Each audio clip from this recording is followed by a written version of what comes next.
우선 무효등 확인 소송으로 들어가 보겠습니다. 지금까지 취소에 대한 이야기를 쭉 해봤는데 무효등 확인 소송 같은 경우에는 취소하고 비교하면서 우리가 공부를 하면 된다고 말씀을 드렸습니다. 무효등 확인 소송이라고 하게 되면 이제 뭐라고 돼 있어요? 처분 등의 효력 규모, 존재 여부를 확인하는 소송이다. 그러니까 무효도 있을 수 있고 유효도 있을 수 있고 존재도 있을 수 있고 부존재도 있을 수 있고 네 가지죠. 문헌상으로는 네 가지인데 학설에 따르게 되면 실효를 추가합니다. 실효를 추가하면 총 5가지가 됩니다. 5가지가. 근데 다른 경우에는 거의 소송이 없어서 여기서는 여러분들이 무효 확인 소송만 체크하시면 됩니다. 무효 확인 소송. 나머지 부분은 출제되지 않습니다. 그럼 이렇게 생각해봐. 무효라는 것은 이제 중대하고 명백해서 처음부터 아무런 효력이 발생하지 않는 처분을 우리가 무효인 처분이라고 하죠. 효력이 발생해야 태어나야지만 효과가 발생할 수가 있다. 일을 할 수가 있다라고 했습니다. 근데 처음부터 효력이 발생하지 않았어요. 그럼 아무런 법적 효과가 발생하지 않았을 거 아니겠습니까? 법적 효과는 바로 권리 의무에 영향을 미치는 것이고 아무런 법적 효과가 발생하지 않았다면 국민의 권리나 이익에 영향을 미치지 않았어요. 권리나 이익에 아무런 제한이나 침해를 가하지 않았는데 왜 소송을 제기하는 겁니까? 왜 소송을 제기하는 거예요? 외견적 효력이라는 것이 존재하기 때문에 그렇습니다. 외견적 효력이 존재하기 때문에 여기서 문제가 되는 것은 무효인 처분이지만 행정청의 입장에서 이걸 무효라고 생각하고 처분을 한 건 아니에요. 과세 처분이 나왔어요. 내가 땅을 판 적이 없어요. 왜냐하면 땅이 없어요. 땅이 없는데 땅을 어떻게 팔아? 그렇죠? 그러면 조세호가 생각나죠? 결혼한지 모르는데 어떻게 결혼식을 가? 그치? 땅이 없는데 어떻게 땅을 팔아? 땅을 판 적이 없는데 나한테 양도소득세가 부과됐습니다. 완전히 무효입니다. 그럼 나한테 양도세 부과 처분이 나왔다 하더라도 나한테는 납세 의무라는 게 없죠? 그럼 나한테 의무가 부과된 게 없기 때문에 굳이 다툴 이유가 없을 것 같아. 맞습니까? 그게 아니죠. 만약에 내가 이 양도소득세를 내지 않고 있으면 행정청은 강제징수를 들어올 겁니다. 강제징수를 들어와서 내 재산을 뺏어갈 거고 그거를 팔아버릴 겁니다. 문제는 뭐냐? 외견적 효력이 존재하고 있기 때문에 어쨌든 처분통지서가 발송됐기 때문에 처분통지서가 송달된 이상 행정청은 지금 그것을 유효한 처분이라고 오인하고 있어요. 잘못 알고 있단 말이에요. 그러면 걔는 그걸 집행할 겁니다. 항상 우리가 무서운 건 뭐라고요? 집행이 무서운 거라고 했죠? 집행정지에서도 그랬습니다. 처분이 나오는 것 자체가 무서운 게 아니다. 그 집행되는 게 무서운 거다. 그래 집행을 정지시켜야 되는 거다. 이런 말씀을 드린 것처럼 무효인 처분도 어쨌든 처분 통지서가 송달된 이상 외견적 효력을 외관을 갖추고 있고 처분으로서의 외관을 갖추고 있고 그에 따른 외견적 효력이 존재하기 때문에 집행돼 버릴 수밖에 없어요. 이걸 막으려면 법원한테 유권적으로 이게 무효라는 것을 확인받을 필요가 있을 때가 있다.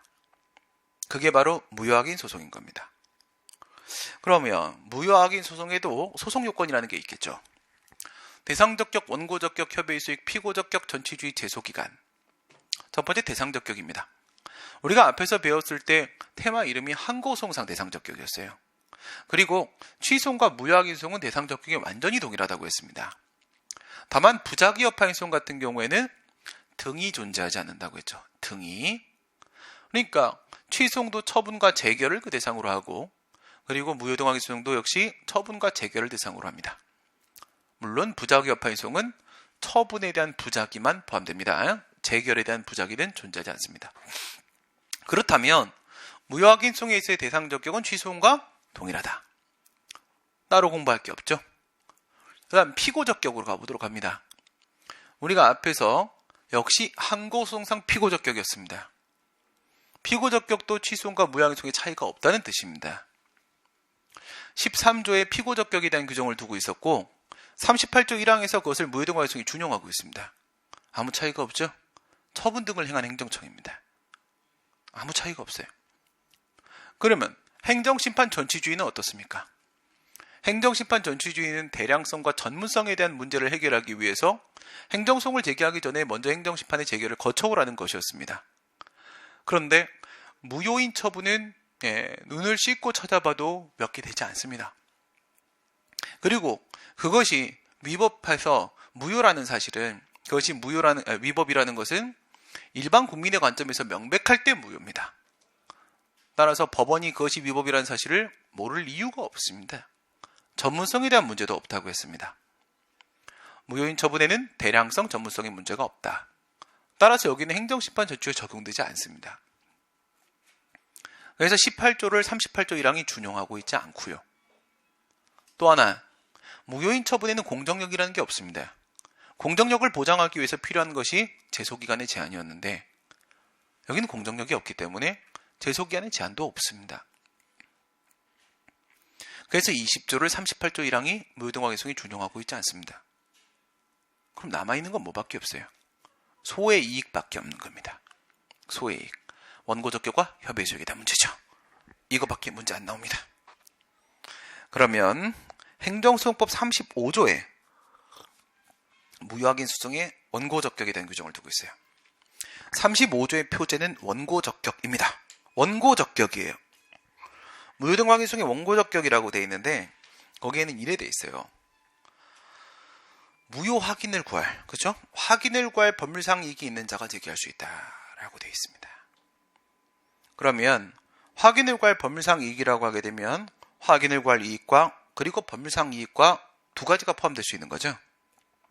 확인을 구할 법률상 이익입니다. 35조에는 확인을 구할 법률상의 이익이 있는 자가 소송을 제기할 수 있다고 되어 있는데 확인을 구할 이익, 법률상의 이익 이렇게 되겠죠. 그래서 두 개를 나눠 보세요. 첫 번째, 확인을 구할 이익. 두 번째, 법률상의 이익. 둘 다 필요한 것인가? 그럼 무효확인 소송에도 제3자 소송이라는 게 있을 수 있습니까? 그게 취소 사유냐 무효 사유냐의 문제하고요. 처분의 제3자가 불복할 필요가 있는지 없는지에 대한 문제는 아무 관계가 없잖아요. 그렇죠? 우리가 얘기했던 경원자 소송, 경업자 소송, 경쟁자 소송, 임의의 소송이라는 문제는 무효확인 소송에도 그대로 유효합니다. 그대로 존재하는 거기 때문에 여기에 법률상 이익이라는 문제는 당연히 포함됩니다. 그리고 취소에서 얘기했던 것처럼 12조에서 말했던 것처럼 이건 분명히 법률상 보호이익입니다. 법률상 보호이익입니다.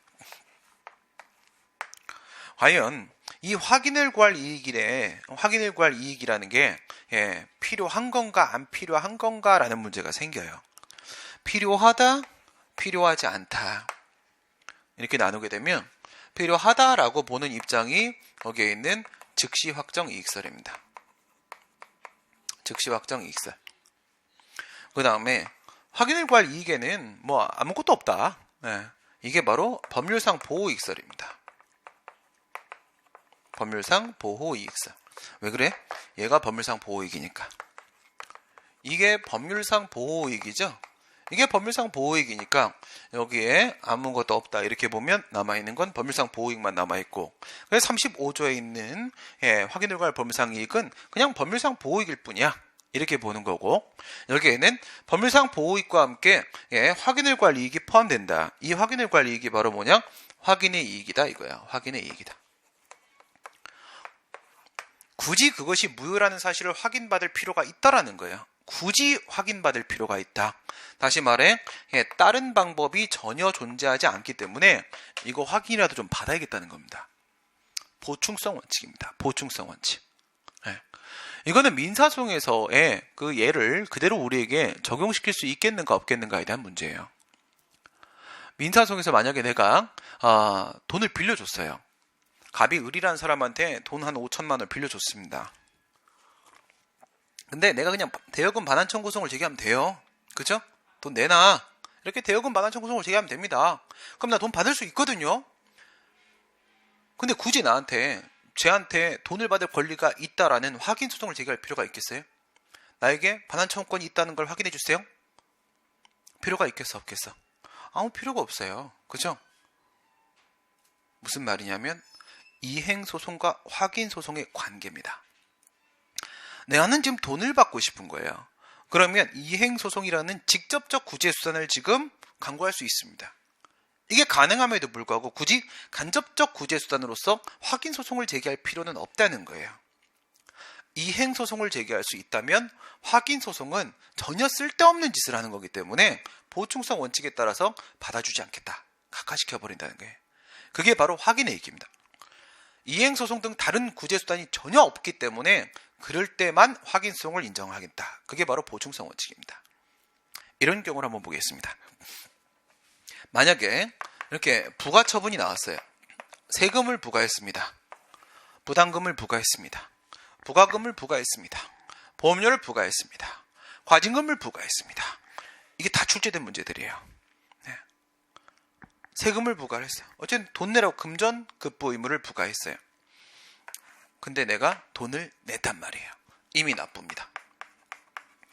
돈을 이미 납부를 했어요. 그럼 여기 뭐가 발생했지? 과오납이 발생했습니다. 잘못 내거나 너무 많이 내거나 하는 과오납이 발생을 했단 말입니다. 그럼 이 앞에는 뭐예요? 처분이고 행위, 뒤에는 뭡니까? 이거는 법률관계잖아. 그럼 우선 뭐부터 생각하라고 했어요? 법률관계에 대한 다툼, 여기에 대한 소송부터 생각하라고 했죠. 여기서 돈 돌리도라고 뭘 제기하겠어? 부당이득 반환 청구소송을 제기하게 될 겁니다. 네가 지금 가지고 있는 그 돈은 부당이득이야. 부당이득은 법률상 원인 없는 이득을 말하는 겁니다. 민법 741조의 부당이득에 대한 규정을 두고 있고, 이와 같은 일반법 원칙적 규정은 우리 공법관계에도 그대로 유추 적용이 가능합니다. 따라서 적용을 받습니다. 그러면 얘들 이렇게 돼 있단 말이에요. 741조에 보게 되면 첫 번째, 일방에게 어떤 이득이 발생을 했고, 그 다음 두 번째, 타방에게 어떤 손해가 발생을 했는데, 세 번째, 지네들 사이에 인과관계가 성립이 되고, 네 번째, 그러한 이득이 법률상에 어떠한 원인도 없는 이득이라면 그것은 부당이득이며 반환해야 된다 라고 되어 있습니다. 5천만 원을 부과했어요. 내가 돈을 냈단 말이야. 그럼 국가는 5천만 원 이득을 얻고 있지.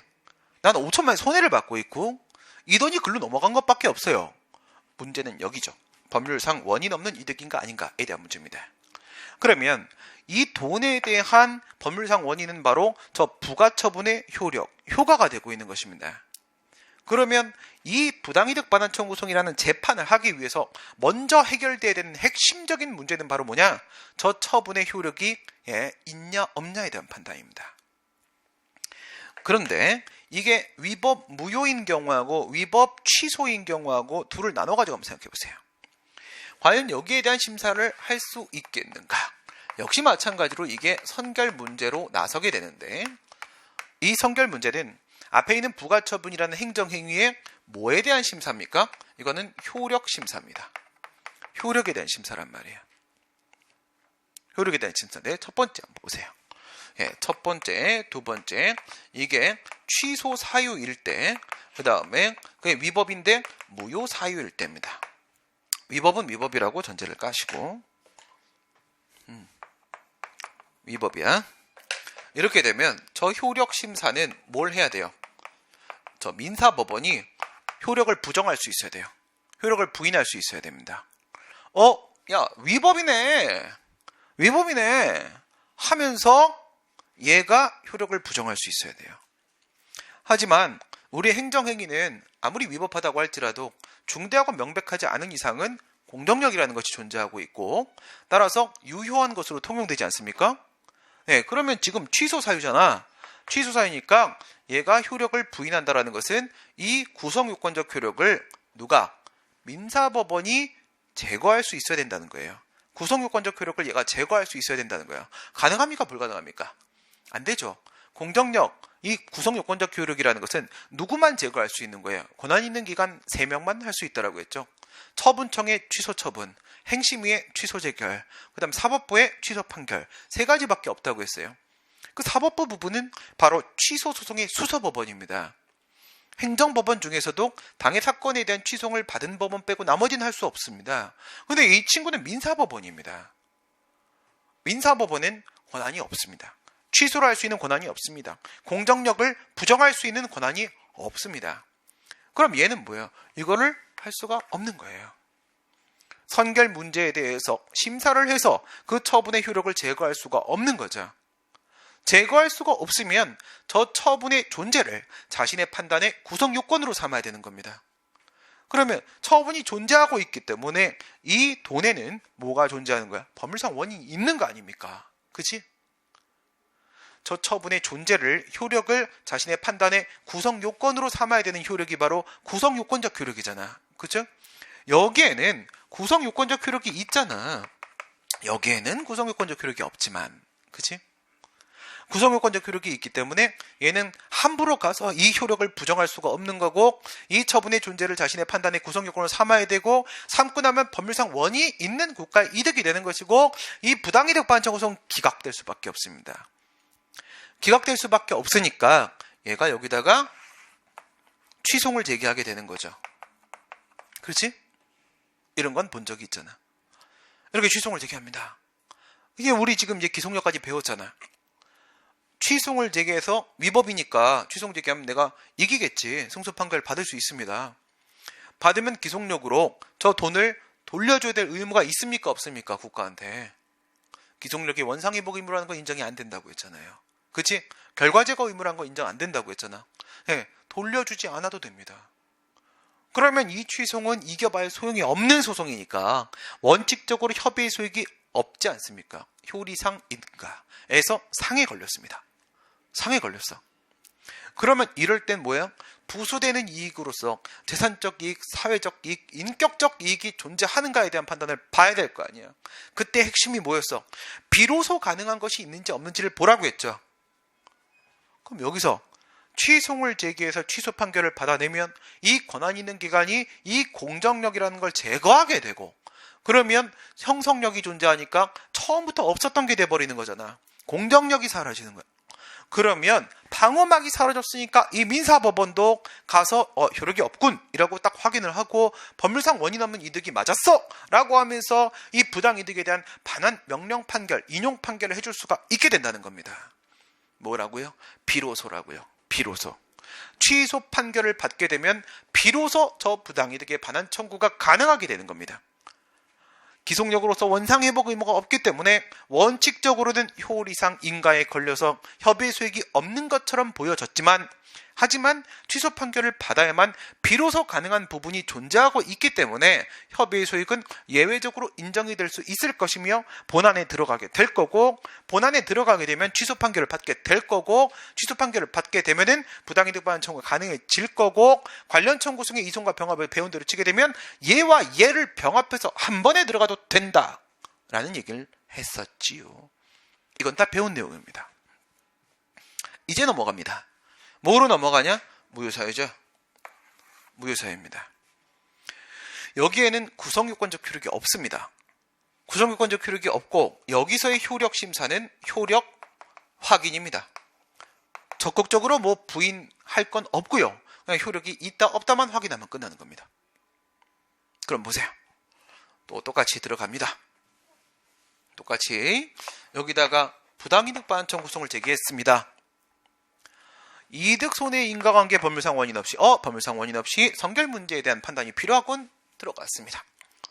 갔더니 얘가 위법 무효야. 위법 무효면 구성요건적 효력이란 방어막이 없어. 그러니까 이 권한 없는 민사법원도 가서 만져봐. 무효야. 돌아와. 무효란다. 예, 무효입니다. 인용 판결을 내려버립니다. 그럼 바로 돌려받을 수 있습니다. 돈을 바로 돌려받을 수 있어요. 지금 나의 목적은 뭐야? 구제받고자 하는 이익은 돈 돌려받기예요. 돈 돌려받기. 성공합니다. 성공합니다. 이게 바로 뭐냐? 이게 이행소송이에요.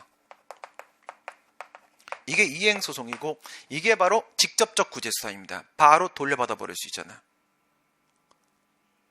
그러면 여기다가 무효확인 소송을 한번 제기해 볼까? 그래, 무효확인 소송을 한번 제기를 해보자. 가정적 판단을 해보겠습니다. 본안을 들어가 보겠습니다. 무효사유라고 지금 존재를 했습니다. 인용 판결이 나올 겁니다. 무효확인 판결이 나왔죠? 그럼 기속력으로 원상회복 의무가 인정됩니까? 38조 1항에서 30조의 기속력 규정을 준용하고 있기는 합니다만 애당초 30조의 원상회복 의무가 없습니다. 그러니까 여기서 무효확인 판결을 받아도 아까 취소과 마찬가지로 역시나 돌려주지 않습니다. 돌려주지 않아. 그치? 그러면 여기서 무효확인 판결을 받아야만 비로소 가능한 게 있으면 여기서도 뭔가 의미가 있다라고 말을 할 수 있을지도 모르겠네요. 하지만 무효확인 판결을 받아야만 얘가 가능해지는 게 아니라 얘는 원래부터 가능했던 거잖아요. 원래부터. 그럼 여기서 내가 만약에 이겨가지고 이게 전소야, 이게 후소야? 이걸 먼저 제기해서 무효확인 판결을 딱 받고 그 판결문을 딱 들고 보세요. 제가 무효임을 입증을 성공해냈고 그래서 이 판결문을 받아냈습니다. 라고 하면서 이걸 들고 민사법원에 가는 거야. 여기 있습니다. 무효확인 판결문입니다. 그럼 얘가 뭐라고 했어요? 미친놈. 그렇겠죠. 그냥 나한테 오면 내가 알아서 바로 돈 주라고 할 수 있는데 뭔 쓰잘데겸 짓거리를 하다가 왔니? 그동안 개고생하느라 수고했어. 가서 술이나 드셔. 내가 바로 돈 줄 테니까 이걸로 술이나 드셔. 여기서 쓸데없는 시간 낭비한 거잖아요. 그렇죠? 이 판결문 없어도 얘는 할 수 있었던 거야. 할 수. 그치? 그래서 과거에는 이렇게 봤던 거야. 보충성 원칙. 직접적 구제수단으로서 이행소송, 부당이득 반환 청구송이 가능한 상황에서 처분의 효력만 그냥 확인받는 이 간접적 구제수단으로서 이 확인소송, 뭐에 쓸모가 있겠느냐 이거야. 뭐에 쓸 데가 있겠어 해서 보충성이라는 걸 요구해 왔었습니다. 해왔었어. 그런데 2008년도 하수도 원인자 부담금 사건 판례에서 갑자기 판례가 입장을 딱 바꿉니다. 보충성은 필요 없어. 이래버려. 이건 뭐라고 하냐? 직접적 구제수단으로서 이행소송이 존재하는지 등을 따질 것도 없이 법률상 보호익만 있으면 끝이다. 이래버립니다. 법률상 보호익설로 입장을 선회한 겁니다. 거기서 구차하게 막 별의별 얘기를 합니다. 외국의 입법례가 어쩌니 저쩌니 막 이런단 말이야. 근데 쓸데없는 말은 아니에요. 의미는 있는 말이에요. 무슨 말이냐면 예를 들어서 독일 같은 경우에는 우리나라에 행정소송법이 있다면 독일에는 행정법원법이라는 게 있어요. 근데 그 행정법원법에는 이 무효확인 소송 부분에 있어서요. 우리처럼 뭐가 없냐? 보충성에 대한 명문 규정이 없습니다. 우리나라 행정소송법 35조, 지금 35조, 여기에도 보충성에 대한 어떤 언급도 없어요. 독일도 없어요. 그러니까 독일은 뭐라고 하냐? 저 보충성을 요구하지 않아요. 독일은 법률상 보호익만 있으면 그냥 무효확인성을 받아줘요. 그리고 두 번째, 일본입니다. 일본에는 우리나라 행정소송법 같은 행정사건소송법이라는 게 있습니다. 근데 그 행정사건소송법에는 이 무효확인성에 보충성에 대한 명문 규정이 있어요. 별도의 이행소송이 가능할 때는 이 무효확인성을 받아주지 않는다라는 명문의 규정이 있거든. 근데 우리나라에 대법원이 있다면 걔네들의 최고재판소가 있습니다. 일본의 최고재판소에서 그걸 무력화시켰습니다. 해석으로. 무효확인성에서 보충성은 필요 없다라고 해버렸어요. 필요 없다. 이게 바로 우리 판례가 말하는 외국의 입법례입니다. 자세한 설명은 없었지만 그 두 가지를 얘기하는 거예요. 무슨 말이냐? 보충성에 대한 요건 규정이 없는 나라에서는 이것을 요구하지 않았고 또 어떤 나라에서는 보충성에 대한 명문 규정이 있음에도 불구하고 국민의 권리 구제를 수월하게 유리하게 해주기 위해서 보충성이라는 요건을 포기시켰는데 우리나라는 거꾸로 보충성에 대한 명문 규정이 없음에도 불구하고 그것을 요구함으로써 국민들의 출소를 막고 있다는 겁니다. 소재기를 막고 있다는 거야. 이건 우리 역사를 거꾸로 거슬러 가고 있다는 거예요. 왜 퇴행하는가? 자기 반성적의 의미로 대법원에서 이 보충성을 이제 폐기하겠다라고 합니다. 폐기하겠다. 이렇게 끝나면 이상하잖아. 그치? 아니 되게 좋은 말이잖아. 그치? 그 당위적인 얘기예요. 그래서 학자들은 고민을 하기 시작합니다. 그래서 어쩌라고? 그러면 그동안에는 안 된다고 했다가 이제는 된다고 하는 이유가 꼴랑 딴 나라 이랬다 이걸로 끝나는 거야? 뭔가 논리가 있어야 될 거 아니겠습니까? 이제는 된다라고 보는, 이제는 보충성의 요건이 필요 없다고 보는 뭔가 결정적인 단서, 이유가 있을 거 아니겠느냐? 여기에 대해서 박균성 교수 판례집에는 이런 말이 나옵니다. 무효확인 판결의 원상회복 의무를 인정해버리고 만 것이다. 이건 무효확인 판결의 원상회복 의무를 인정한 것이다. 그리고 이 판결 나오고 나서 엄청난 논의들이 나왔어요. 이게 뭐냐, 무슨 의미냐 이거야. 네. 그러니까 왜 판례는 항상 말을 아끼기 때문에 항상 교수님들은 그런 거예요. 옛날에는 이제 저희 공부할 때는 서울대 김동희 교수님이 짱이었거든. 김동희 교수님 책에도 다 논문 다 이런 식이야. 대법원이 자꾸 이런 소리를 하고 있는데 도저히 동의할 수 없으나 그들의 판단이 이럴 수밖에 없었던 것은 이런 이유가 아니었던 것인가라는 추정이 될 뿐이다. 막 이런, 무슨 말? 걔네들이 말을 너무 아껴가지고 도대체 뭔 소리를 하는지 알 수가 없어. 그래서 좀 봐야 아는 거야. 그러니까 판례 나오고 바로 다음에 출제가 안 되는 거야.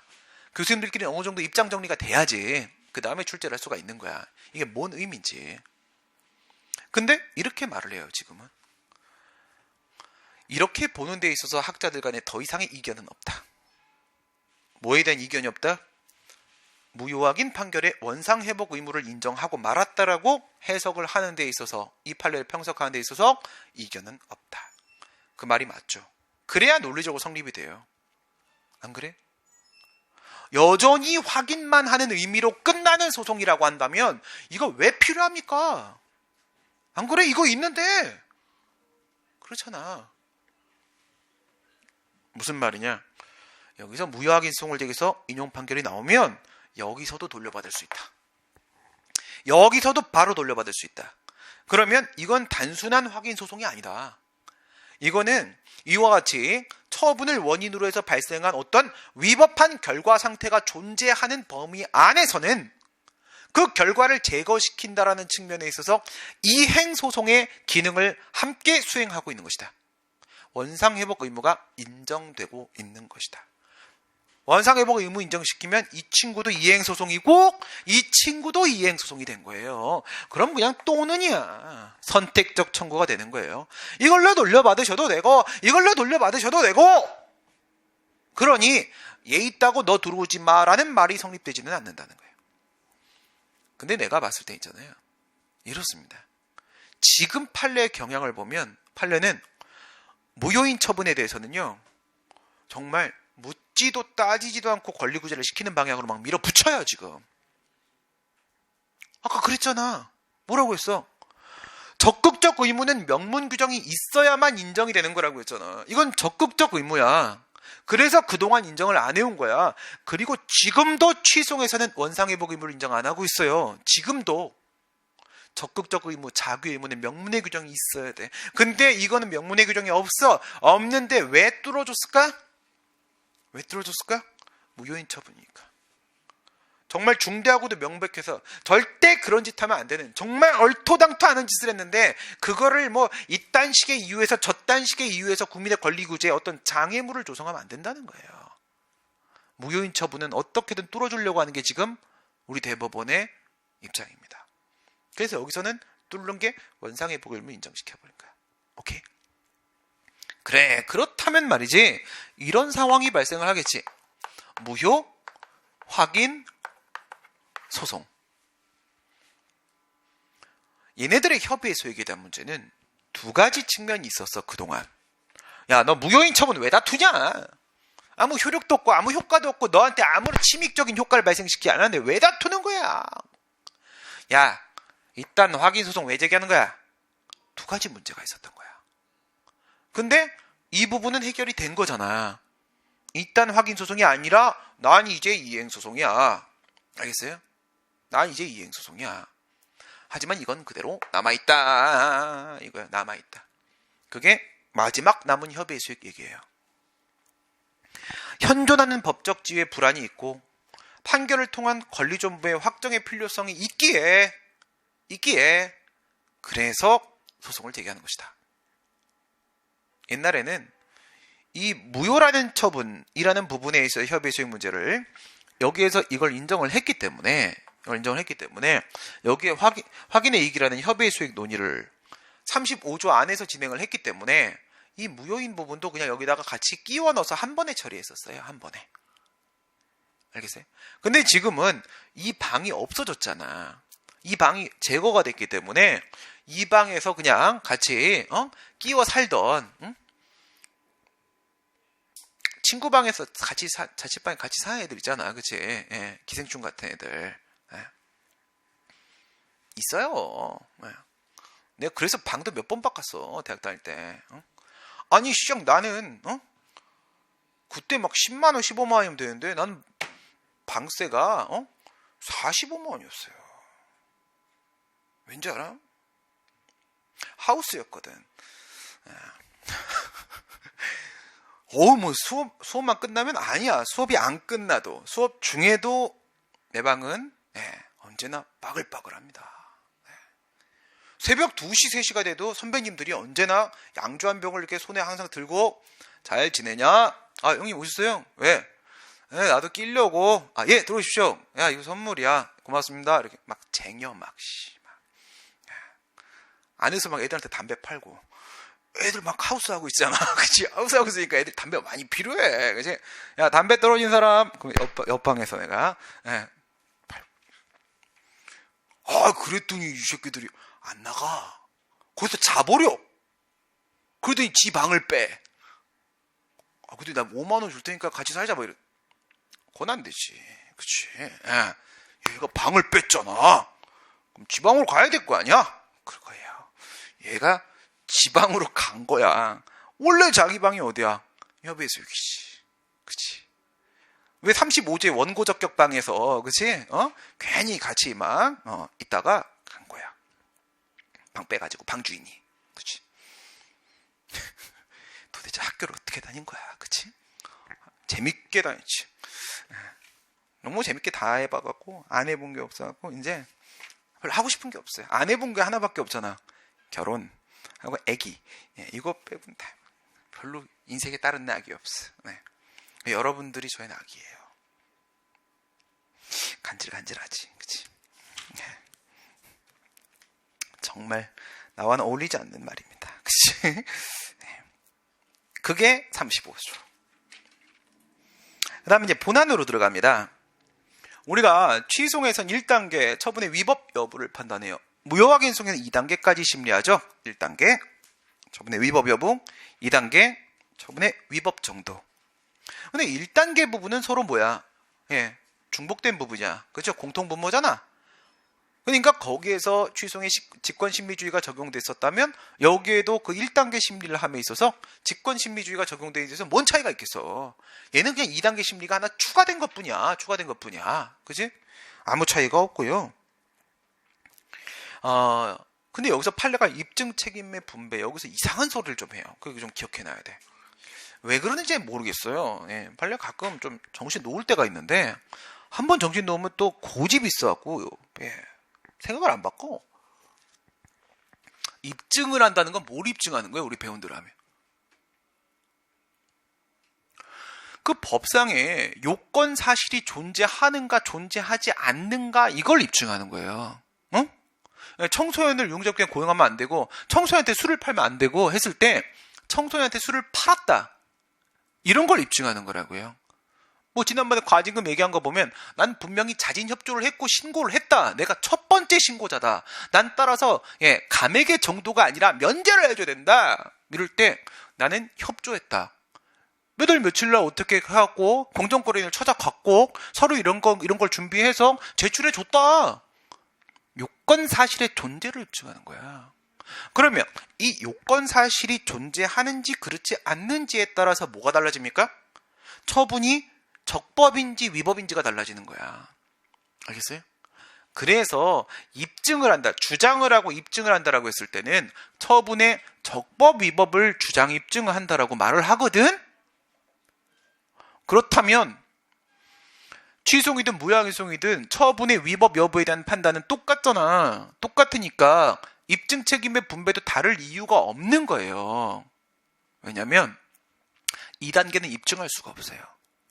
처분의 위법 정도, 취소 사유인지 무효 사유인지에 대한 문제는 철저히 법률적 판단입니다. 철저히 법률적 판단의 문제이기 때문에 그건 입증 대상의 문제가 아니에요. 입증 대상의 문제가. 어떻게 입증해요? 아니, 일반인의 관점에서 위법함이 명백하였다. 막 뭐 일반 애들 몇 명 데려오고 2반 애들 막 몇 명 데려오고 표본 집단 1000명 꾸린 다음에 명백한지 설문조사해가지고 막 이렇게 해야 돼요? 이거 어떻게 입증해? 근데 얘가 막 이래요. 무효를 구하는 사람에게, 원고에게 하자가 중대하고도 명백하다는 것을 주장 입증해야 될 책임이 있다. 난 정말 묻고 싶습니다. 대법관 할아버지가 한번 입증을 해보시죠. 그러면 인정하겠습니다. 무효임을 어떻게 입증하실 수 있는지 좀 한번 보여주시고 우리한테 주문을 하셨으면 하는 바람이 있습니다. 그래서 학자들은 이렇게 안 봅니다. 지난번에 우리 뭐라고 했어요? 처분은 첫 번째 뭐라고 1단계 적법 위법, 그 다음에 2단계 위법이라고 하게 되면 그 위법이 공정력이 있다 없다에 따라서 취소 사유 무효 사유 이렇게 나눠지죠. 그러니까 이게 취소 사유냐 무효 사유냐에 대한 문제는 공정력이 있다 없다를 입증하는 거거든. 그렇잖아. 공정력이 있으면 취소 사유야, 공정력이 없으면 무효 사유라고요. 그럼 얘 지금 뭐 입증해 보라는 거야? 이 처분은 공정력이 없다는 걸 입증해 보라는 거잖아. 나중에 배우는데 저기 앞에 작용법 파트 가게 되면은 공정력의 존부는 거기 써놨죠? 공정력의 존부는 입증 책임의 문제와는 전혀 별개의 문제이다라는 판례가 있어요. 공정력 존부는 입증할 수 있는 문제가 아니다라는 판례가 있다고요.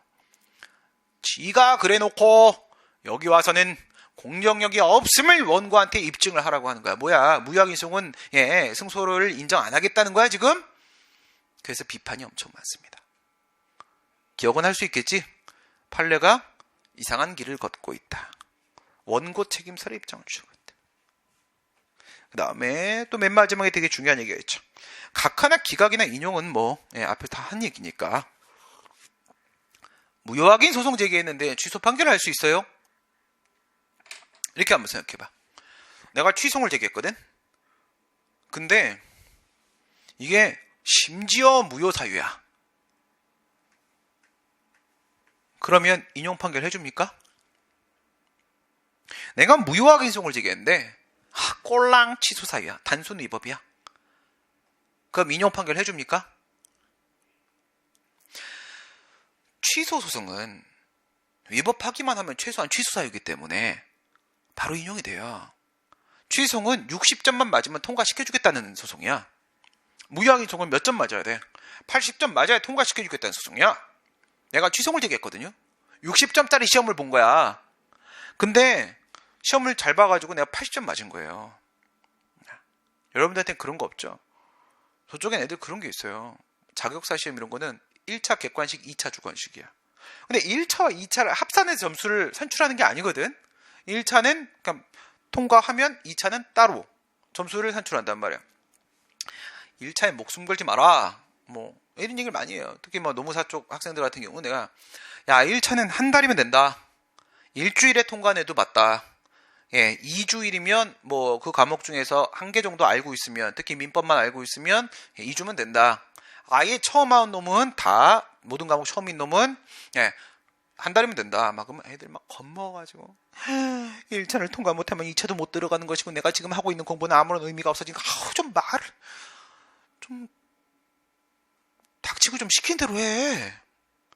근데 다 후회해.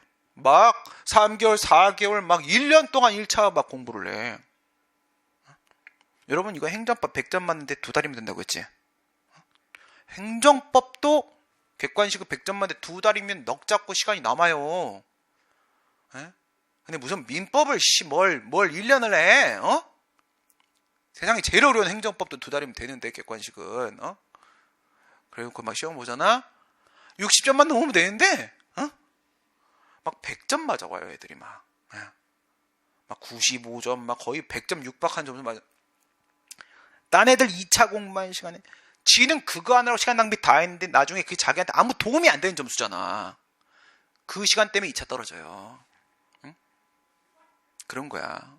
뭐라고? 적당히 할 건 적당히 넘어가는 거라고요. 시험은 제일 좋은 방법이 제일 짧게 끝내면서 어떻게 살짝 넘겨서 끝내는 거야. 이게 최선이야. 공부도 어떻게 하는 거야? 하나 깊게 파는 게 아니야. 한 과목 또는 특정 부분이나 이런 게 아니라 다 얇게 싹 썰어가지고 넓게 공부하는 거야. 그래야지 어디를 치고 나와도 답할 수 있게, 어디를 치고 나와도 답 고를 수 있게. 이렇게 왜? 시간이 부족하니까. 수험은 언제나 시간이 한정적이거든. 알겠어요? 욕심내지 말라고. 언제나 내가 지금 하고 있는 짓이 균형이 있는 행동인지 아닌지를 판단하셔야 된다고. 그래서 하루에 최소 30분, 1시간은 혼자만의 시간을 가지라고 했잖아. 혼자 밖에 혼자 길을 좀 걸으라고. 듣고 다니면서라도, 노래든 강의든 듣고 다니면서라도 혼자 길을 조용히 걸으라고. 사람과 대화하지 말라고. 내가 지금 잘하고 있는 건지 본인만이 알고 있어요. 자신의 깜냥을. 자기 스타일은 자기만 알고 있어요. 조용히 나를 되돌아보는 시간이 하루에 반드시 필요합니다. 알겠어요? 그래. 내가 60점이면 되는 취송을 제기했는데 내가 80점을 맞았어요. 그럼 여기서 인용 판결 안 해줘요? 너 이 쓰레기야! 왜 80점을 맞아! 이래갖고 막 기각! 이래요? 아니지. 그러면 80점을 맞아야 이길 수 있는 무효항의송을 제기했는데 내가 60점밖에 못 맞았어요. 취소해밖에 안 돼. 그럼 어떻게 해야 돼? 원래는 불합격이잖아. 그치? 원래는 기각돼야 되는 거라고. 거꾸로 상황은 상관이 없는데 이런 상황이면 원래는 기각돼야 된다고. 무효항의송을 제기했는데 취소 사유야. 아니, 취소 판결할 수는 없을까? 이런 고민이 들어요. 여기서 이 부분을 먼저 하나 떠올리고 되는 소를 포함한다라는 논법이 있다고 했지. 그죠? 되는 소를 포함한다. 우리 판례가 얘기한 것 중에 3가지가 있어요. 우리가 지난번에 봤던 건 뭐지? 소병합 청구의 취지에는 소변경 신청의 취지가 포함될 수 있다고 했습니다. 그지? 그거 말고 또 뭐 있어? 무효 확인을 구하는 취지에는 취소를 구한 취지가 포함되며 또 거부 처분의 취소를 구하는 취지에는 부작위의 위법 확인을 구하는 취지가 포함된다. 알겠습니까? 다시 3개. 소병합을 청구하는 취지에는 소변경을 신청하는 취지가 포함되고 무효 확인을 구하는 취지 안에는 취소를 구하는 취지가 포함되며 그리고 거부 처분의 취소를 구하는 취지 안에는 부작위의 위법 확인을 구하는 취지가 일정한 경우에는 인정될 수 있다는 겁니다. 지금은 되는 소를 포함한다. 무효 확인을 구하는 취지 안에는 취소를 구한 취지가 포함된다라는 부분으로 한번 들어가 보세요. 그게 언제나 그런 건 아니거든. 물론 이제 판례 전문을 읽어보면 건방 떨지 마세요라는 말이 나와요. 뭐냐면 무효항의송을 제기하면서 나는 취소를 구하지 아니한다라고 명시적으로 밝히지 아니하는 한 이 말을 꼭 쓰거든. 그런 건방을 떠는 애들이 있는 거야. 소장에다가 난 취소 따위는 필요 없다 이런 말을 쓰는 애들. 절대 건방 떠지 마세요. 알겠어요? 뭔 일이 생길지 몰라 인생에서. 그냥 무효확인을 구합니다. 이렇게만 하면 어떤 경우에는 법원에서 너 열심히 했는데 무효까지는 안 됐구나. 하지만 너도 수고했고 위법인 것까지 네가 입증했으니까 내가 취소는 해줄게. 이렇게 할 수도 있다는 얘기야. 언제? 무효확인 소송을 제기한 그 시점에 취소를 제기할 수 있었다면 가정적 판단을 해봐요. 무효확인 소송을 제기한 시점에 취소를 제기했었다고 한번 가정해봐. 근데 그때 당시에 취소를 제기했다라고 했을 때 취소가 가능한 상황이야. 둘의 차이는 뭐예요? 여기서 이거 확인에 이익 필요 없다라고 한 이상 나머지 다 똑같아요. 다 똑같고 뭐만 달라졌지? 행정심판 전치주의, 제소기간 2개만 차이가 발생하잖아. 이것까지 고려해도 당시에 취소를 제기할 수 있었다면 이 얘기를 하는 거야. 왜 그랬을까? 왜 그럴까? 무효확인 소송하고 취소하고 소송 요건이 어느 게 더 엄격합니까? 취소이 더 엄격하죠. 그렇죠? 소변경을 한번 신청해 보세요. 소변경. 무효확인 소송 지금 제기해 놓은 게 구소야. 그리고 취소이 신소입니다. 원래 소변경이라는 것은 이 신소는 원래 따로 별소로 제기해야 될 문제이기 때문에 신소가 적법할 때만 소변경이 허가될 수가 있다고 했어요. 신소가 적법하다는 전제가 깔려야 됩니다. 그런데 여긴 뭐가 있어요? 21조 사항에서 14조 사항을 준용함으로써 소급표 인정하고 있잖아요. 소급표 인정하고 있잖아요. 그러니까 지금 이 신소로서 취송 있잖아요. 취송이 지금 소변경 신청할 때가 아니라 처음에 소송 제기할 때, 무효항의송을 제기했을 때를 기준으로 해서 적법하면 돼요. 그러면 얘가 손 들 거 아니에요. 취소 사유로 끝날 것 같은데 어떡하지? 무효까지. 봐봐, 나보고 입증하라잖아. 이거 안 되겠는데. 어떡하지? 막 이러다가 저기 취소로 소송을 변경했으면 좋겠습니다. 딱 그러는 거야. 그럼 이제 법원이 보겠지. 그래? 소급표가 인정되긴 하는데 어디 한번 볼까? 딱 보니까 그때 제기했으면 취소도 가능할 뻔했었네. 그럼 소변경 허가 결정해준다고. 허가 결정하면 이 소송이 뭐로 바뀌어? 취소로 바뀌어버렸잖아. 취소로 바뀌어버렸으면 지금 취소 사유에도 상관없는 거잖아. 이제 취소 판결 나오는 거야. 그러니까 이런 얘기를 하는 거지. 왜? 그런 상황이면 결국 소변경이 되고 거기 가면 취소 판결 받을 거고 할 건데 뭘 또 그것도 소변경 또 하고 또 자시고 또 하고 또 자시고 하고 또 하고 있냐. 여기서 취소 판결 해주고 끝내. 이거야. 여기서 그냥 끝내. 그게 우리 판례 입장이라고. 말 맞아 틀려? 말 맞지. 그치? 뭘 또 소변경 하고 자시고 합니까? 서로 번거롭게.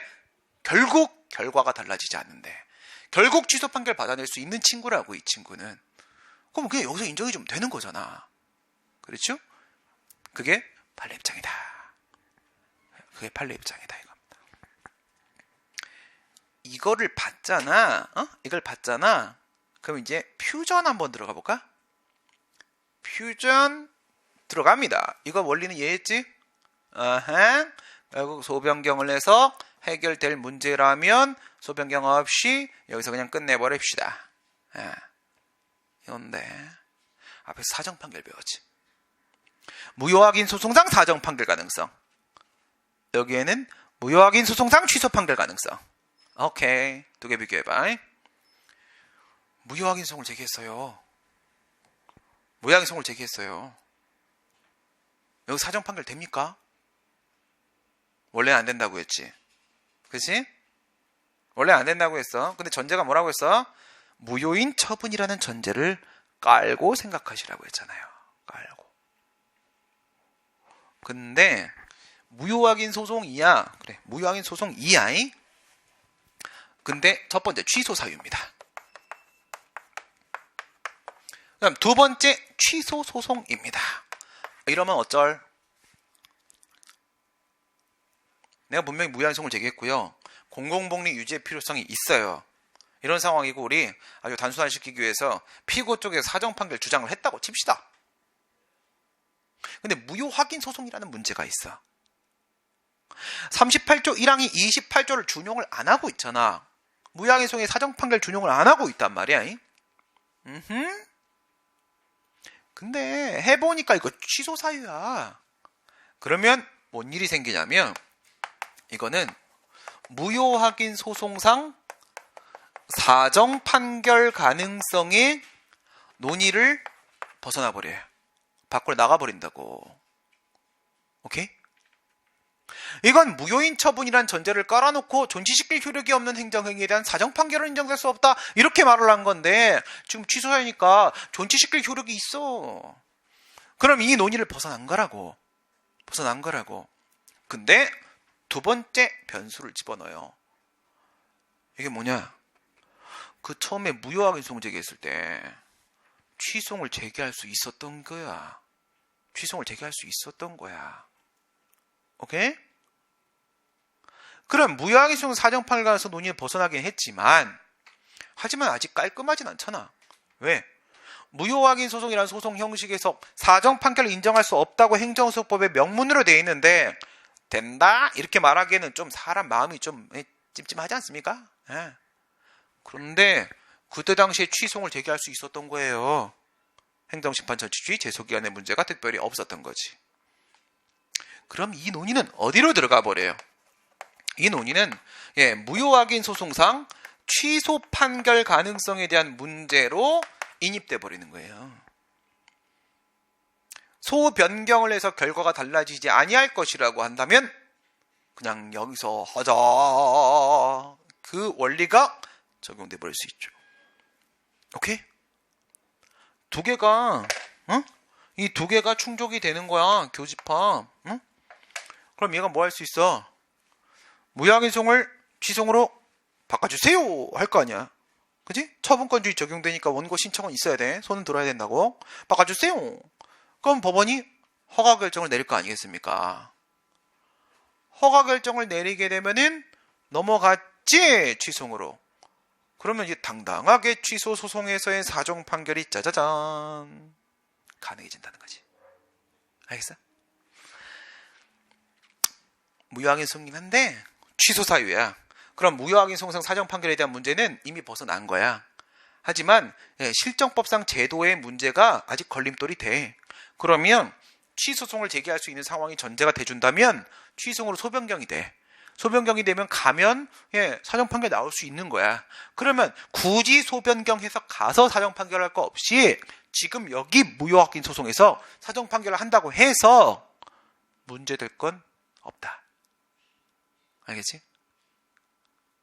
그런데 여기 이러면 이제 딱 학생들이 고민 좀 그럴듯한데 뭔가 찜찜한데 이게 뭐지 막 이래 할 거 아니야. 뭐가 좀 이상하지 않아?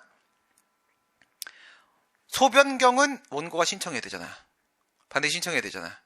얘가 신청 안 한다면, 신청할 것을 전혀 기대할 수 없다면, 원고의 소변경 신청 기대할 수 없다면 이런 주장도 먹힐 수가 없는 거잖아. 기대할 수 있어 없어요? 나를 사정 판결해 주세요, 나를 기각 판결해 주세요 라고 원에서 소변경을 신청한 사람이 있어 없어? 있지. 왜 없어? 왠지 알아? 지금 얘 무효하게 소송 제기했잖아. 그치? 첫 단추 잘못 꼈잖아. 지금 여기 이 상황이면 있잖아요, 사정 판결도 안 나오겠지. 그렇지만 취소 사유잖아. 이 새끼 지가 소변경 신청 안 하면 진 여기서 그냥 죽어요. 여기가 그냥 지 무덤이야. 안 그래? 그냥 기각 판결 나온다고요. 그냥 기각 판결 나오고 끝난다고, 얘 인생은. 그러느니 넘어가서 사정 판결 받는 게 낫지 않아? 사정 판결 받으면 위법은 인정받잖아. 그래도 사정 판결 받으면 그래도 손해배상 돈이라도 서비스로 하나 쥐어주잖아. 그치? 여기 그냥 두면 얘 그냥 죽어요. 아무것도 얻는 거 없이 다 죽어요. 얘는 소변경 신청합니다. 정신 제대로 박힌 놈이면. 그래서 소변경 신청 기대할 수 있어요.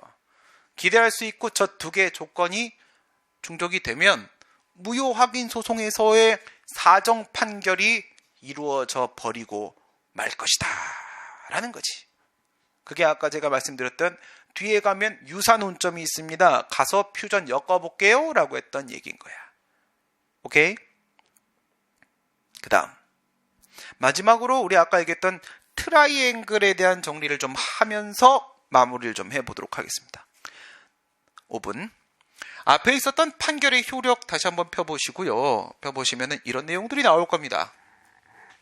항상 주되게 문제가 나오는 거는 기판력과 기속력이야. 기판력에도 주관적 범위, 객관적 범위, 시간적 범위, 기속력에도 주관적 범위, 객관적 범위, 시간적 범위라는 적용 범위에 대한 논의가 있어요. 근데 우리 주관적 범위는 이미 봤어요. 기판력은 누구야? 후소의 당사자와 법원이죠. 후소의 모든 소송 주체입니다.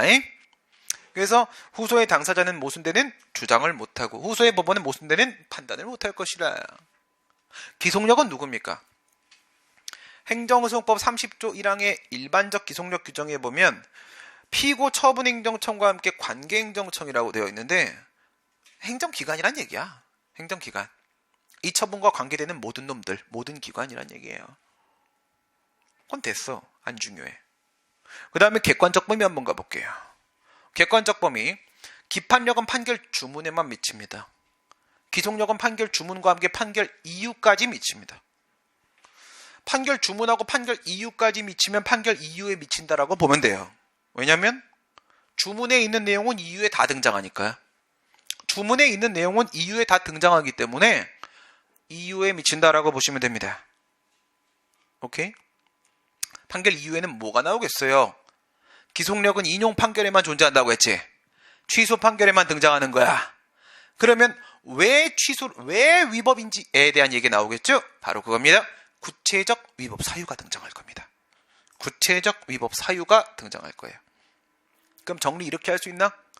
기판력의 객관적 적용 범위는 소송물, 기속력의 객관적 적용 범위는 당해 처분의 구체적 위법 사유, 구체적 위법 사유. 이렇게 정리할 수 있겠지. 그 다음에 시간적 범위는 기판력은 소송법적 효력이에요. 그러니까 소송 절차에 우리가 주목을 해야 되는 것이고, 과연 이 판결이 말이야, 처분이 위법이라고 한 판결, 처분이 적법이라고 한 판결, 이 판결이 언제까지 제출한 소송자료를 바탕으로 내린 결론인지. 소송자료 언제까지 제출할 수 있어요? 소송자료는 사실심과 관련된 소송자료를 제출하는 거지 법률심과 관련된 소송자료를 제출하는 게 아니거든. 그렇죠? 이런 일이 있었습니다. 증거자료입니다. 이런 걸 제출하는 거야. 그러니까 사실심까지 가능해요. 사실심의 변론 종결 시까지 가능하니까 그게 바로 기판력의 시간적 범위야. 얘는 소송법적 효력이니까. 그런데 기속력은 실체법적 효력이잖아요. 판결 이유에 미치니까. 그러니까 이거는 실제법적 판단. 처분이 적법인지 위법인지에 대한 문제하고 시간적 범위가 연동돼 있어. 그래서 이것도 처분사유 추가 변경처럼 그 표준시가 위법성 판단 기준시야. 알겠어요? 왠지 알아? 기속력은 뭐야? 인용 판결의 취지에 따라 행동하라는 거지. 인용 판결의 취지에 따라 행동하라는 건데 그 판결의 취지는 어디 있습니까? 법원이 판단을 해본 범위 안에 판결의 취지라는 게 있어도 있을 거 아니겠습니까? 그런데 위법성 판단 기준시가 처분시든 판결시든지 간에 말입니다. 그 위법성 판단 기준시 이후에 발생한 법령 개정의 사정 변경에 대해서는 법원이 판단을 못하잖아. 판단을 못하면 그 타임라인에 그 범위에는 뭐가 없어요. 법원이 판단해 본 적이 없으니까 그 안에 판결의 취지가 있을 리가 없는 거야. 위법성 판단 기준시까지 존재했던 법령 상태, 사실 상태에 대해서만 법원은 판단을 할 수가 있고 거기까지만 법원이 판단해봤으니까 판결의 취지라는 게 들어있을 거라고요. 판결의 취지에 따라 행동하라. 그러면 시간적으로는 위법성 판단 기준시까지 존재했던 사유에 대해서만 기속력이 미칠 수밖에 없는 겁니다. 이해가 되세요? 법원이 판단을 해보지 않은 범위에는 판결의 취지가 존재할 수가 없다는 겁니다. 법원이 판단하지 않은 부분엔 판결의 취지가 존재할 수 없으므로 판결의 취지에 따라 행동하라는 기속력이 거기엔 있을 수가 없어. 그냥 이것도 위법성 판단 기준시가 표준시가 되는 거야. 우린 뭐로 봤어요? 처분시입니다. 이제 이런 걸 한번 생각해 볼게요. 트라이앵글. 이게 트라이앵글이에요. 옛날에 여기 이렇게 끈이 이렇게 있었어요. 그죠? 이렇게 막대가 하나 이렇게 딱 있죠. 땡. 이게 음악을 진짜 잘하는 애들이 트라이앵글을 쳐요. 네. 그죠? 국민학교 음악 시간에는 막 애들 앞에 나가서 막 피아노 치고 막 애들 막 정말 애가 참 무게 없이 그냥 가볍게 막 탬버린 치고 막 이럴 때 땡. 고생들 많다. 땡. 이러면 100점 만점에 100점. 그죠? 이게 가성비 있는 음악 시간입니다. 점수는 뽑고 하는 일은 없고. 그지? 이렇게 살아야 돼. 그래요. 여기다가 이제 우리가 이제 다 배운 처분 사유 추가 변경 갖다 놓으세요. 그 다음 두 번째 기판력 갖다 놓으세요. 그 다음에 기속력 갖다 놓으세요. 1번이에요. 2번이에요. 3번이랍니다. 본안 소송 절차니까 제일 먼저 움직여. 두 개는 판결의 효력이야. 얘는 소송법적 효력. 절차적 효력이고 얘는 뭐야? 실체법적, 실체적 효력이에요. 절차와 실체가 있으면 뭐가 먼저일까요? 절차가 먼저잖아. 절차가. 우리 계속 했던 얘기 생각해봐. 근로자가 아닌 자의 가입을 허용했다라고 해서 수리거부에 소송에서 이겨가지고 그 다음에 주로정치 운동을 한다라고 해서 또 수리거부에 또 취소를 지겠다라고 했을 때 인용되겠는가 하면은 어떻게 하라고? 먼저 기판령 미치는지 보라고. 기판령 만약 미치게 되면 어떻게 돼? 후소 법원은 아무 판단할 것 없이 전소랑 똑같이 그냥 인용하면 끝나는 거야. 근데 만약 기판령 안 미치게 되면 그 다음에는 기속력 문제로 넘어가라고. 이거는 후소가 실제로 이제 재판은 시작이 된 거야. 시작이 되고 실체적 심리를 하는 과정에서 기속력을 고려하게 되는 거야. 그러면 아무 일 안 하고 바로 결론 내릴 수 있는 절차적 효력이 당연히 먼저 고려되는 거예요. 언제나 절차와 실체가 있으면 절차가 먼저입니다. 1번, 2번, 3번 이렇게 간단 말이야. 좋아. 처분사유 추가 변경에는 뭐가 있냐? 사항적 한계와 실체상 한계와 시간상 한계 이게 있었지? 실체에 집중해. 두 번째, 기판력에는 주관적 범위와 객관적 범위와 시간적 범위의 적용 범위가 있는데 객관에 집중해. 기속력도 역시 주관적 적용 범위와 객관적 적용 범위와 시간적 적용 범위가 객관에 집중해. 그리고 나서 중간에 나 공통분모 찍어 그냥 팍! 동 이런 문제가 또 여러분들한테 몇 번 나왔어. 되게 어려운 문제인데 못 풀어 아무도. 우린 풀어. 왜? 트라이앵글 이론이 있으니까. 봐봐요. 처분사유 추가 변경에서 이거 뭐였지? 처분권주의에 반하지 않기 위해 소송물의 동일성을 유지해라. 처분의 동일성을 유지해라. 사유의 동일성을 유지해라. 기사동을 성립시켜라. 여기서 기사동 나왔잖아. 그치? 기사동. 그 다음에 기판력. 소송물의 동일성. 우리 아까 근로자 아닌 자 가입 주로 정치운동. 근데 둘 다 뭐였어요? 동일한 상대방의 동일한 수리거부인데 사유가 달라졌잖아. 두 개가 기사동이 깨지니까 기판력은 안 미쳐라고 얘기했지. 기판력 안 미쳐 그랬어요. 여기도 뭐가 등장해? 기사동. 둘 다 여기도 소송물이 달라져서 기판력이 안 미치는 거고 여기도 소송물의 변경을 가하기 때문에 처분사유 추가 변경이 인정이 안 되는 거야. 여기도 기사동, 여기도 기사동. 소송물 때문에. 알겠어요? 그런데 여기도 기사동. 여기도 기사동의 이유는 뭘까? 이게 인용 판결에서만 기속력이 인정되잖아. 응? 그런데 말입니다. 이렇게 한번 보세요. 인용 판결이 나왔어. 근데 그 인용 판결이 주체, 절차, 형식의 하자로 인한 인용 판결일 수도 있고 위법이 인정됐을 수도 있고 내용의 하자로 인한 인용 판결일 수도 있겠지. 그 다음에 주관적 적용 범위는 항상 문제가 안 돼. 뭐가 문제가 돼? 객관적 범위, 시간적 범위야. 기속력의 객관적 범위, 시간적 범위, 평면 1, 2, 3, 4, 4개 그렸어. 근데 여기에 이런 세상은 없어요. 1, 2, 3야. 팁 하나 알려줄게. 법령 개정 사정 변경의 문제는 주체 절차 형식의 위법과는 아무런 연관을 맺고 있지 않다. 시간적 범위. 법령 개정 사정 변경에 대한 문제는 처분 이후에 법령 개정됐다, 사정 변경됐다 라는 문제는 주절형의 문제와는 아무 관계를 맺고 있지 않아요. 여기 영향을 주지 않거든. 그렇게 됐을 때 말이야. 얘네들은 뭐냐면 얘네들은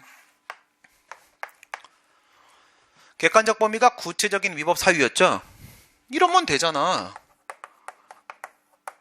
아무리 동일한 내용의 처분을 한다고 하더라도 취소 판결이 나오고 나서 동일한 내용의 다시 거부 처분 또 한다고 하더라도 다시 또 영업정지 또 한다고 하더라도 위법 사유를 시정했다면 판결의 취지에 반하는 행동을 한 건 아니라고요. 동일한 잘못을 범한 건 아니란 말입니다. 객관적 범위는 핵심이 뭐라고요? 위법 사유 시정하면 되는 거예요. 기속력 위반이 없는 거예요. 판결 이유 부분에서 이래서 위법이야 라고 짚어놓은 부분을 피해주면 되는 거라고요. 피해주면 똑같이 거부해도 되고 똑같이 영업정지해도 되고 똑같이 허가 취소해도 돼요. 잘못한 부분이라고 짚은 부분만 살짝 피해주면 된다고. 똑같은 잘못을 범한 건 아니잖아. 그치? 네. 그런데 여기서는 이게 위법 사유를 시정한 거예요. 위법 사유를. 알겠어? 왜? 야, 너는 청소년을 유흥적 객원으로 고용해서 유흥행위를 하도록 시켰다 라고 해서 나한테 제처분이 나왔거든? 그랬더니 얘가 그러는 거야. 응? 영업허가 취소를 했어. 근데 법원에서 이래. 응? 얘는 청소년을 유흥적 객원으로 고용한 사실이 없다. 처분 사유 없음. 제재 사유가 없는데 왜 제재 처분하냐? 이런 거야. 그리고 나서 이 행정청이 또 다시 영업허가 취소를 하는데 이번엔 그게 아닌 거야. 너는 유해식품을 판매했고 또한 청소년에게 주류를 제공하였다. 나 또 영업허가 취소다. 기성력 위반이 아니야. 아까는 청소년을 룸사롱 직원으로 고용을 했다는 얘기인 거고 지금은 놀러온 청소년한테 술을 팔았다는 얘기인 거야. 기사는 깨지잖아. 그러면 아까 그런 사실이 없는데 그런 이유로 내가 제처분을 한 것은 잘못이야 라고 짚어준 잘못을 다시 범한 건 아니라고요. 핵심은 뭐라고요? 기사동이 깨지는 다른 사유로 동일한 내용의 처분을 한다고 할지라도 그거는 기속력이 위반되지 않아요. 뭐야? 여기도 기사동. 여기도 기사동. 알겠지? 그래서 이런 결론이 나옵니다. 만약에 기사동이 깨지면 처분사유 추가 변경이 안 돼요. 기판력이 안 미쳐요. 기속력이 안 미쳐요. 기속력 위반이 아니에요. 그래서 여러분 시험에도 이렇게 묶어서 출제된 적이 있어요. 퓨전 문제. 1, 2, 3를 3개 묶어서 들어갈 수도 있어요. 문제에서. 근데 이렇게 1, 3, 2, 3 들어간 게임은 있었어요. 문제 판례가 있어서 그래. 판례가. 그러니까 A 사유를 B 사유로 바꿨는데 처분사유 추가 변경이 안 된 거야. 기사동이 깨져서. 그러니까 얘는 뭐야? 취소 판결이 나오고 나서 그 아시비의 B 사유 있지. 미련 남은 B 사유를 가지고 행정청이 다시 또 똑같은 처분을 한 거야. 그러면 또 다시 거부 처분했다고 봐봐. 아까도 거부 처분. 이 거부 처분이 기속력 위반이 아니야. 아니죠. 기사동이 인정이 안 돼서 처사 추변이 안 됐던 것도 맞지만 기사동이 인정이 안 돼서 기속력 위반도 아닌 겁니다. 그리고 아까 전에 얘기했던 그 근로자 가입, 아닌자 가입, 주루정치운동은 이 라인이잖아. 이 라인. 안 그래? 그치? 근로자가 아닌 자를 가입시킨 거야. 주루정치운동 기사동이 인정이 안 되잖아. 인정이 안 되니까 앞에 있었던 수리거부 취소용과 요번에 수리거부 취소용 사이에 처분의 동일성이 인정이 안 되고 소송물의 동일성이 인정이 안 돼서 기판력이 안 미쳤었어. 그치? 그리고 나서 그 두 번째 수리거부 처분이 기속력이 위반되지도 않아요. 이 갑이라는 사람이 근로자가 아닌 자가 아니라 근로자가 맞다라는 게 판결의 취지인데 그거랑 아무 관계없는 지금 뭐 얘기한 거야? 너 왜 주루정치운동에 한 거니까 똑같은 잘못을 범한 게 아니지 않습니까? 아까 봤던 건 이쪽 라인이란 말이야. 잘 기억하시라고. 알겠지? 잘 기억하라고. 처분사유 추가 변경과 기판력 그리고 기속력은 기사동을 중심으로 해서 서로 엮이고 엮여 있다. 그리고 또 한 가지 마지막으로 기사동에 대한 얘기는 어디서 나왔었습니까? 직권심리주의. 직권심리주의에서 일건 기록 현출, 합리적 의심을 품을 수 있을 때 기사동이 인정될 때는 명시적 주장이 없더라도 법원이 심리할 수 있다라고 했지 거기서 플러스 알파의 기사동이 하나가 더 등장하는 겁니다. 기사동은 우리 시험에서 이거 3개와 함께 플러스 알파로 직권심리주의에 등장을 하는 게 전부입니다. 정리할 수 있죠? 그러니까 이렇게 정리된 거를 제가 계속 반복해서 말씀을 드리면 그것만 기억하고 그냥 문제 푸는 거야. 그것만 기억하고 결국은 그렇게밖에 안 나오니까. 알겠지? 오늘은 여기까지 하도록 하겠습니다. 많은 걸 배웠다. 그치? 집에 가서 고민하고 좀 복습할 게 좀 많이 있을 겁니다. 잘 찬찬히 한번 생각을 해보시기 바랍니다. 이게 좀 잘 이해가 안 될 때 어떻게 하라고? 책상 앞에서 막 하지 말고 그냥 밖으로 나가. 나가서 걸으면 하나씩 구조화가 될 거야. 오케이. 그렇게 합시다. 또 다음 주에 건강한 모습을 뵙도록 하겠습니다. 수고들 많으셨습니다. 고생하셨습니다.